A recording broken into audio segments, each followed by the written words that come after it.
So I think what would be really nice to have is you can describe an application, and then you just see it appear as a code on your screen.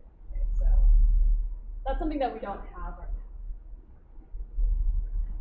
So even if you love coding, sometimes you're stuck on a problem, you don't know what to name something. Maybe you're having a hard time trying to explain a concept in code. Like, it would be great if you can just replicate where you're brain. So it's sort of a lesson. Title is, how do I write code that looks like what it does? So in other words, how do I write code that's an accurate representation of what the application is doing? So why would you want that? You want something that's easy to read so that it's easy to maintain. So really quickly, going over the agenda, basically we're going to focus on how a declarative approach is going to help you do that. So if you don't know what declarative means, that's fine, we're going to go over that. So along with that, we're going to see how the declarative approach helps with writing software that meets product requirements, that's easy to read and that's easy to refactor. So we're going to go over some live coding exercises as well, fingers crossed. So a little bit about the slides themselves. If a slide is really heavily influenced or paraphrased by an article or a direct quote, you'll see little call-outs on the bottom right hand. All right, so we're going to be talking about declarative versus imperative, but you don't have to try too hard to memorize them. If you have them memorized, that's great. If you don't, overall the talk is about how you can use that approach. So the reason we talk about declarative is because we want to comment vocabulary. Okay, so a little bit of a backstory. While I was coming up with this presentation, I was pretty stressed out, okay, because I am moving this weekend. So this is not just a story, I'm actually moving this weekend. So I've been working on the presentation, thinking about all the things that stress me out about moving. Things like packing up boxes, putting things in the right boxes, labeling them, figuring out what to delete. Is that away there? What to throw away, and what to recycle and reuse. Also, hiring movers or driving my friends and family to move stuff for me, and telling them what to do and where to put stuff without them getting mad at me when I inevitably get stressed out. Yeah, don't drop it.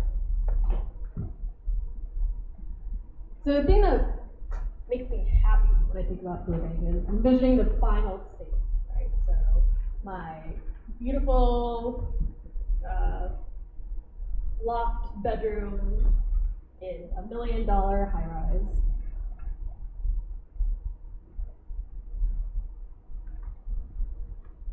So as I'm thinking about the moving challenges, I realize that they're kind of similar in other stressors in my life. So things like code structures, right? So the small stuff that I don't necessarily want to worry about. So not stuff like scope creep or bugs in the system, but more like naming functions and variables or breaking down modules, organizing files, deciding what lines to delete or refactor, and coordinating with other developers. So making sure they understand what I'm writing. So I was thinking maybe there's a similar way to managing the complexities of moving as well as writing code. Right, so we'll get back to that in a second, but just to get this out of the way, I find that actually if you have an English degree rather than a computer science degree, it's probably easier to understand. So declarative sentences state information. Imperative gives commands or make requests. So at a high level, it's a vocabulary for describing the way things are and a way to modify your environment or the current state of your environment. So that's why the moving analogy works really well here, right? Because describing what you want the room to look like, as well as how to move things that it fits the end result. So I call this section revisiting because if you, maybe when you started looking into React or even into Redux, you might have heard the word declarative come up a lot, maybe declarative versus imperative. And a lot of those examples are pretty low level. So they're comparing jQuery to React, they're comparing mutating plain objects versus functional style programming. So that's kind of the examples that you see when you Google, for example, literally declarative versus declarative. So the reason I want to revisit this is when you take a step back, you realize it doesn't really matter what library you use or what type of methodology you use. There is something really important in the declarative approach where it's just really easy to know what's going on. So it's counterintuitive, but the system is actually more predictable when you have less control over it. And you manage less commands regarding the system. All right, so going along with the moving analogy, so this is the imperative sentence, so this is how I would address my mover, for example. I have a tiger in the scenario because I'm a millionaire. So the thing about commands, right, is you inevitably get, where do I put it? Implementation details sneak in. That's the nature of trying to control your environment. So it actually takes extra mental labor to process a system that's imperative, because it's hard to complete a request without knowing all of the variables or parameters, especially when those parameters are inconsistent. So let's say we just started with this declarative sentence instead. Bedroom, house, so-and-so. So just imagine that for a second. It takes much less mental energy to model what you were thinking there. But you end up with pretty much the same state. So again, the difference is that it takes less mental labor to visualize your system because the state conforms to your mental model as you're designing it. All right, so back again to the stress. So for me, writing software is stressful because it's a form of communication, right? So organizing thoughts is hard, whether you're thinking about unpacking boxes in the future or how somebody's going to interpret what you wrote. And the idea of communicating intent incorrectly is frustrating.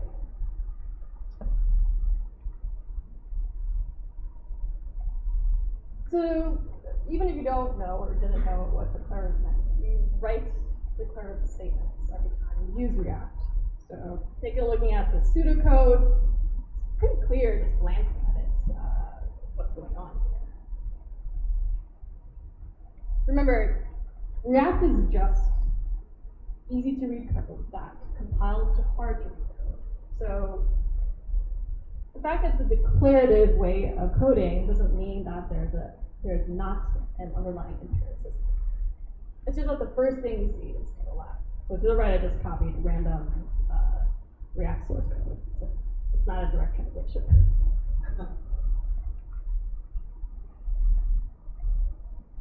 So after all, you have to tell the computer at some point what to do. But if you approach the initial problem declaratively, it complements human nature. Humans are really good at judging correctness overall, better than machines are. So takeaway of this introduction is keep your system declarative in the visible layers. So the layers where you're collaborating with other developers, that is the most important, where you have to communicate. All right, so thinking declaratively, how will it help me translate requirements of code? So regardless of whether you are a React dev or what language you use or framework you use, this is something that all developers have to deal with. So continuing from the moving analogy, say I'm all moved in and I am late to work every day. So I want to make a productivity app where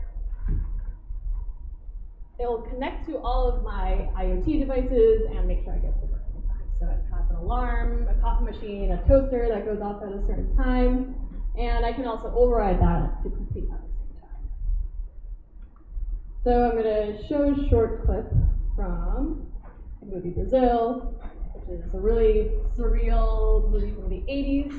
I think it really demonstrates what could go wrong with this system. Right, so a little bit about the scene in the movie. The movie is mostly a critique about bureaucracy. So the scene and the breakfast system here is sort of an analogy of how all of these components are executing correctly on what they were built to do or commanded to do, but in the end, they don't meet they don't fulfill the user story, right? No user wants a soggy toast or a cup full of coffee.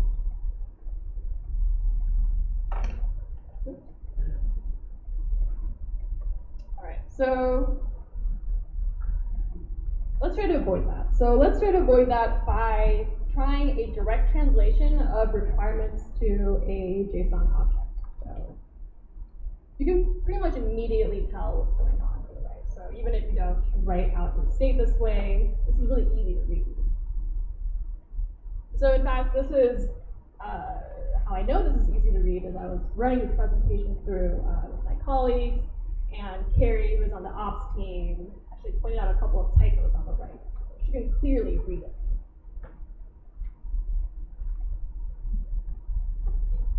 So even though the target state is really declarative, you can see everything that's going up front, you still need to change the state, right? So you have the actions on the right, those commands. That doesn't mean that the system itself is not declarative. Because remember, declarative systems still have underlying imperative effects. The key is making sure that the description of the system or the state is really highly visible. So those of you who are familiar with Redux, you might sort of tell that might look like an initial state, for example. So this is the UI that we'll be building in the next two sections. You'll sort of see how the target state and the actual state translate directly to the UI, especially when you read it from top down. So I think the word read there was really important. Because what you're trying to do is write software so that's easier to read. Because remember, React, especially JSX, is just easy to read code that compiles to hard to read code. So we're not writing assembly, we're writing JavaScript. So it actually compiles pretty quickly and it compresses pretty well compared to other languages that you might have to deal with. So that's the importance. So keep it easy to read because that's a core benefit of using a framework in the first place. Easy to read, easy to write, and then easy to maintain. So another thing about readability is that good software, what it does is it reaches across time and space. And it reaches across different thresholds, whether it's between a developer and a machine, or a user and the business. So you have to challenge yourself to write software that anyone in that path can understand and read. So that doesn't include just other intermediate or senior developers, but that includes junior developers, interns, even product managers, non-native speakers, English speakers. So you also have to think about your past and your future self as the other developer. So for example, like think about old bad code that you've written in the past. Right? Like, how does that make you feel? Like, do you want to deal with that? So the thing about what's considered bad or old code is that it's hard to understand, right? So when you think about bad old code that you've written, it's not necessarily because it was buggy or there was a performance issue. It's usually because things change since then, and what you implemented doesn't match what you need now. So maybe a function name doesn't fit the variable names because the parameters are unpredictable or have changed.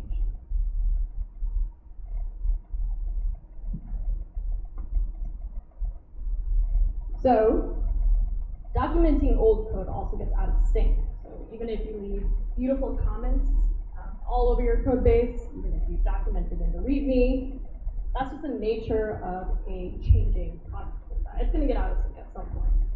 So at Telnix, we use a documentation hub called Guru. So that's where we store a mix of sort of coding related as well as process process-related documentation. And the only way that it stays in sync is that it will literally message you on Slack every month or 3 months. And you have to look at it and verify that it's correct.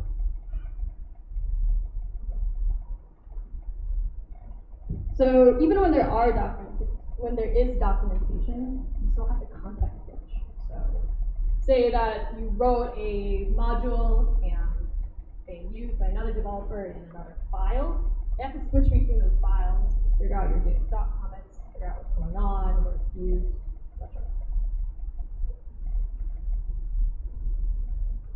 So unfortunately, the most readable code has the least number of lines, right? And is very explicit and self-documented. So it has fewer concepts to look up. So regarding the fewest concepts, you need to understand it. So we have done quite a few coding interviews here. So in the coding interview, one of the portions is to do a live programming session. And what we found is even, the most experienced developers will blank on what map does for each, what component did mount does when they're put on the spot. So these are the types of concepts that you have to look up or memorize or context switch on. But the thing is, everybody remembers what a for loop does. So this is I'll talk more about how this impacts maintainability later. But if you use fewer concepts, you're essentially writing more maintainable code. So let's revisit this example. We know that this example, or the target state, is declarative and explicit. We don't need to know any additional concept besides playing the JavaScript object. So in fact, this is so explicit and declarative that we can probably derive all of the actions on the right side from what's going on in the middle. So that's exactly what we're going to do. We're going to write a little code generator that's going to generate the actions on the right from commands that we have based on what's in the middle. So really quick note about code generators. They are super declarative by nature because you basically give code generators a description of what you want or a template, and then it gives you what you need in the end. So even if you don't think about it, create a React app. It might be something that you use really heavily, so that's a really popular code generator. So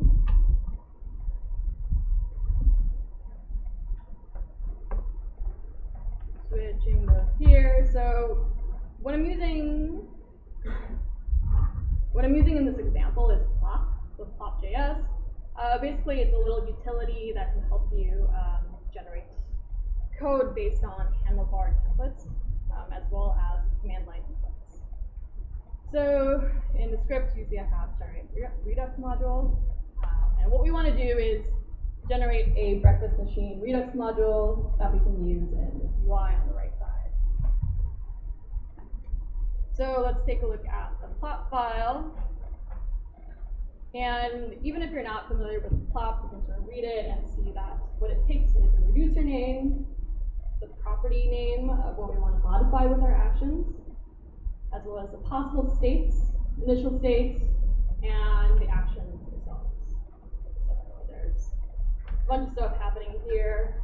The important thing, though, is the Redux module handlebars template. So if you're not familiar with handlebars, it's pretty much just a templating utility. I guess you could call it a framework. You might be more familiar with what a file with a reducer looks like, so we're going to take a look at that. So we have our action prefix. We use alarms all set up, so we have the action prefix, as well as initial state. We have our alarm reducer here. And then we have actions here, and then selectors. We might use selectors. So if you take a look at the Redux module template that we've already started, you can see that there's a to-do here, which is that there are no actions, right? So let's think about it. How can we derive these action creators, so let's look at that again, set start time, from our initial states or the possible states? So you can sort of see that we have the subject of this action creator, as well as what's being modified. We have all that information already. So if we look at types, that's start type. All right. So we want to do something similar to that. You guys still hear me okay? Yeah. Cool. So I'm pretty much just going to copy what's going on here with action types. So let's go back down here. So thinking about what we actually want in this block, we want a function. So we want something like set start time. So let's try to replicate that. So these string helpers actually come with plots, so they're really useful. So you can use this directly in the template. This, in this instance, is the current item that we're looping over in action types. So we want a payload in this case because we're going to be setting the time to what our application will specify. And then at this point, we want a action type. And then we want the constant case again that we define in the types. And then we'll just pass it the payload without really doing much to it. So let's delete this line. I think everything looks good. All right, so let's try it out.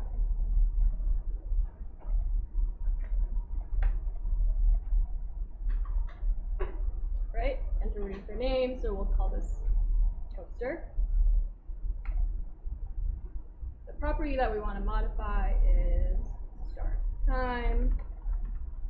And it's important to note that this exercise isn't really to tell you that the best way to go about doing this is to write generators, but more as in the practice of how writing a generator helps you think about the code that you're writing. So here we see the possible states of this property as sentences. So let's say that the toaster start time, it's not really open or closed, so let's just set it to the action payload. So start.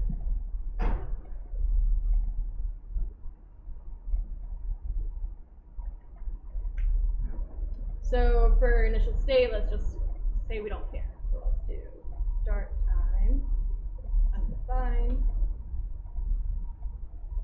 And for our action, what we want is to preface that with a verb. So this is the sort of imperative statement that's going to drive the changes of state. So let's say set start. All right. So that created our toaster file. Take a look at that. So you can see how basically our entire Redux module was generated with a couple of prompts. So that was how many prompts? 4 prompts. So this is a sort of type of declarative thinking that you can use when you're creating files. It can help you not worry too much about how you're naming things, because as long as you're explicit and declarative, it's going to come to you naturally.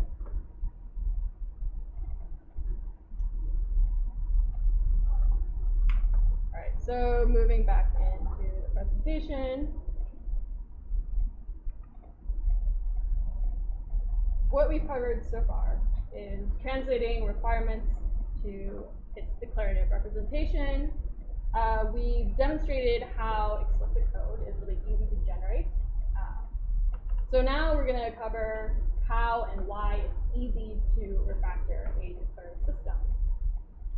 So the one thing that I really am not going to touch on in this talk is performance. So performance is super important to you. We're not going to broach it. What we're going to do is we're going to, at least for the scope of this talk, say readability is actually more important than performance, right? So the readability of really explicit code is more important than like a really nice one-liner. The fact is, if you write code that's easy to refactor in the first place, you can actually refactor for performance after the fact. So a little bit more about the importance of refactoring. something that I learned pretty recently is that it's okay to constantly rewrite your code. And by rewrite, I mean delete lines, add lines, refactor lines. So if you guys have heard of dry or don't repeat yourself, a lot of times that gets misinterpreted if you don't copy paste. But just as dry encourages automatic code generators, dry doesn't discourage copying code either. In fact, sometimes the most explicit way to write code is by copying and pasting. So think about it. Say you design this function that does a couple of things, but you need to document it, and it's being used in a couple of files. Right? So you need to import that function. Another developer comes in. They have to go digging through different files to see what's going on there. What would be much more immediate and explicit is if you just copy that function into the other file, and that immediately helps them observe the system in one place. So I thought this was a pretty good quote. This entire article is really good. I had this idea that being a senior engineer meant that you had to write like really elegant, beautiful one-liners, that you have to implement bulletproof ways of dealing with abstractions. So by abstractions, I mean managing shared complex behaviors. And then the more that I sort of worked with code that I've written, a year ago, or 2 ago, or even 3 years ago, I realized that, and as I see the code base evolve, the important thing actually is to write code that's maintainable. Because a lot of the code that you write is just going to get thrown away, it's going to get forgotten about. And instead, it's easier to repeat yourself constantly to be able to pick out what those abstractions are. So the contradiction here is that it's actually contradictory to write reusable abstractions, or to design them up front, because you're blindly guessing at what's going to change with your application, with your code base, with the product, or even the company that you work for.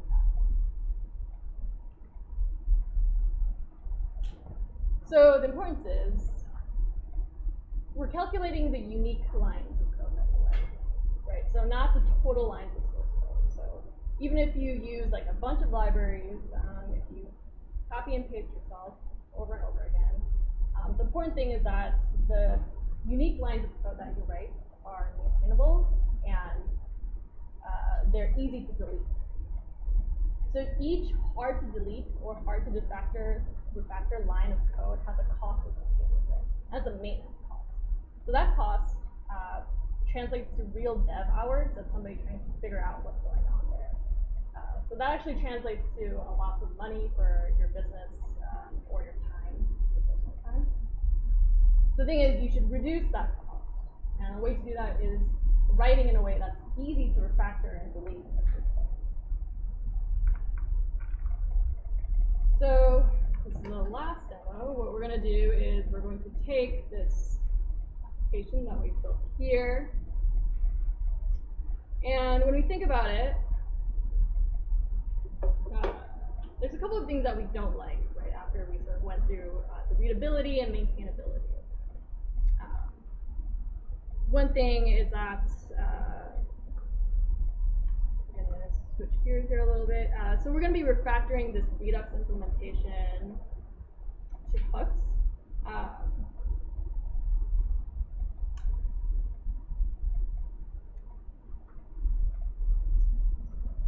One sec. So what I'm suggesting here, though, is I'm not suggesting to refactor all of your applications to hooks from Redux. Or we're sort of, the reason why we're going from Redux to hooks in this example is to show how writing things in a way that's declarative makes it really easy to refactor later on. So start. All right, so we're going to pull up what this application might have looked like before hooks. So if you take a look at this, what we want to do is we want to manage the state of these individual little time pickers, right? And we want to have a save button so that that syncs with the larger Redux store when you click save. So nothing's really happening right now. The thing about that is, so we have the internal state being managed in the time picker, and then we have the Redux state being managed in the breakfast scheduler. So sort of thinking about what we've gone over so far, you can sort of see that when we're looking at this component, that there's a couple of things that you have to understand in order to know how this component works. For example, you need to know what a constructor is, and you need to know that that's not reserved for React. You need to know what super does. You need to know what this does in the context of JavaScript. You need to know what component did update does, and you have to know the caveat that you need to check for previous props and compare it to your current props in order for the component to function correctly. So up front, that's a lot of things that you have to have in your head as you're trying to read this component or write it. So I have a work in progress here already with the breakfast scheduler. So this breakfast scheduler has been sort of refactored to use a mix of Redux as well as UseState. So that's the UseState hook. So what we want to do is we want to finish refactoring this. So we can see that we've already started with the alarm and coffee maker start time. The other thing that we wanted to refactor about with this code is that the initial state of these values were really far away from the breakfast scheduler component, right? So they were all in the Redux store. So say we wanted to rip out Redux, we would actually have to grab those values and pull it back into the component, which is what we did here. So we want to avoid that in the future if we need to refactor. So let's say because we are okay with copy pasting, we are just going to copy our current set UseState implementation for Toaster and save that. See what happens. Okay, so you can see that Toast is now set to 7:10. Let's say we want to make it 5 minutes later than the coffee. Oh, we have 7. So let's just keep the override end time, which is this. We can just keep this in Redux for now because we might want to pull that value into another component. So we can delete all that, delete all that, delete that as well, and yeah. So that's how easy it was to refactor from Redux to hooks in the breakfast schedule. So now let's take a look at the time picker.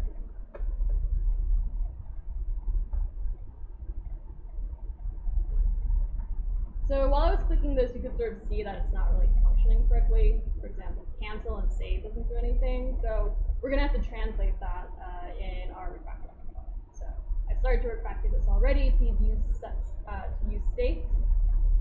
So it's using the hooks here. We'll skip this to-do for now. We'll come back to it. And we'll start with translating those class methods before from cancel changes and save changes to this functional component. So we want to reset internal time values. Okay, so all we need to do here is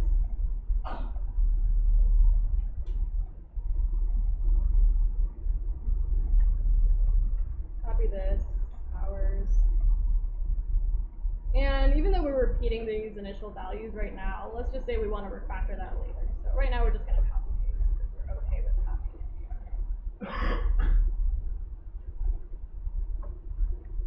All right. So now, and we have to close the time picker. So that's set open. So the other thing about the previous example of the time picker, so I'm going to switch back to that really quick. The one that used the class component.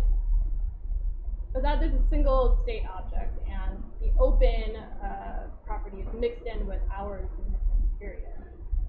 So say we want to refactor this later, our requirements weren't to have this time picker open and close, but now you have state that's mixed in and flattened in this one component.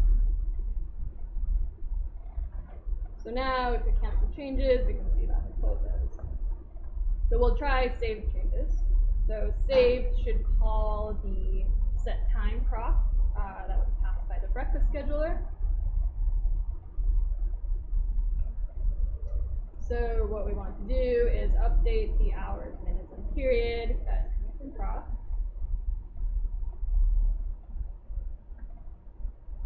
And we want to update that to value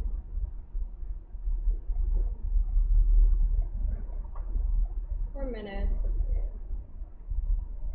And then we'll close this again. Alright, so let's see if this gets saved. Alright, so that is what we're seeing changed in the Redux store. Alright, so the last piece that we want to work on is choose time override. So you can see if I choose a time here, it'll disable the copy and post time picker, because remember, one of our requirements is that it can override those values. But the thing is, now there's not really an easy way to reset that time. So I'm clicking this right now, it's not doing it. We want an easy way to reset that one. So we're going to call reset time. That was passed as props. And we're going to close that time picker again. So you really want to wake up at 5 a.m. That's great. Save that. All right, so now we can remove that time. So the last piece here is that these values aren't synced with the internal state when those props are passed down. So when I open this, I see the initial use state value, 12 a.m. So what we want to do is start syncing those values. So going back to the class example, how you might do this is you might set the initial values in the constructor or components amount. You might use get derived state, or you can use component update to make sure that those values are staying in sync. But as I mentioned, you need to know a lot of things to be able to do that. Just now, I can't remember if I actually named those method names correctly. So what we're going to do is UseEffect. So UseEffect is really great. It came with the Hooks release. So with UseEffect, you don't have to memorize all of those different methods or what they do. It's pretty declarative and straightforward what it's going to do, because UseEffect, pass a function, so it won't do anything there for now. So the second argument is an array of values that you want the effect to run on when they change. So we want to update our internal hours view value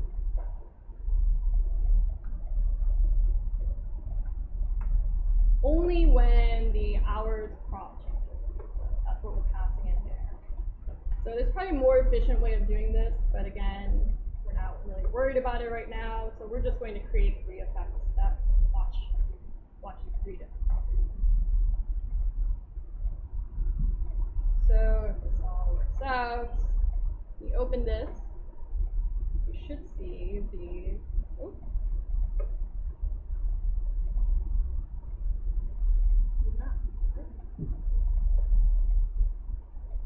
Yep, so you should see that initial time there instead of the 12.